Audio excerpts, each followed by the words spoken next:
पालघर जिल्ह्यातील जव्हार, मोखाडा, वाडा आणि विक्रमगड या दुर्गम भागातील नागरिकांच्या विविध प्रलंबित प्रश्नांसाठी शिवसेना उद्धव बाळासाहेब ठाकरे पक्षाच्या वतीने जिल्हाधिकारी कार्यालयावर धडक मोर्चा काढण्यात आला। 18 मे रोजी झालेल्या या आंदोलनात शिवसैनिक, शेतकरी, आदिवासी बांधव, महिला आणि युवक मोठ्या संख्येने सहभागी झाले होते।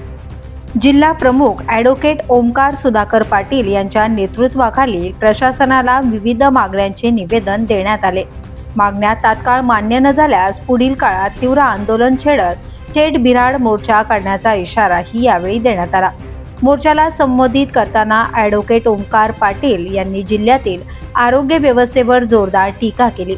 उपजिल्हा रुग्णालय आणि प्राथमिक आरोग्य केंद्रांमध्ये पुरेशी सुविधा नसल्याचा आरोप करत औषधांचा तुटवडा आणि डॉक्टरांची कमतरता यामुळे ग्रामीण भागातील नागरिकांचे हाल होत असल्याचं त्यांनी म्हटलं।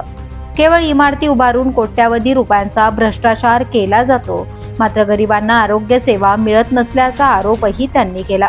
दुर्गम आदिवासी भागातील रस्त्यांची दुरावस्था हा देखील आंदोलनाचा प्रमुख मुद्दा होता।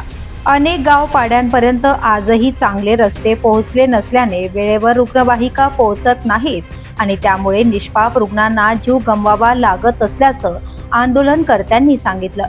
निकृष्ट दर्जाची कामे करून ठराविक कंत्राटदार शासनाचा पैसा लाटत असल्याचाही आरोप करण्यात आला।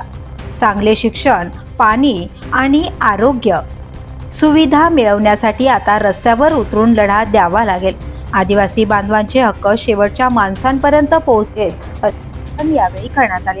प्रशासनाने या मागण्यांकडे दुर्लक्ष केल्यास भविष्यात आणखी तीव्र आंदोलन छेडण्याचा इशाराही आंदोलनकर्त्यांना आहे। पोलीस न्यूजसाठी श्रीधर चव्हाण, पालघर।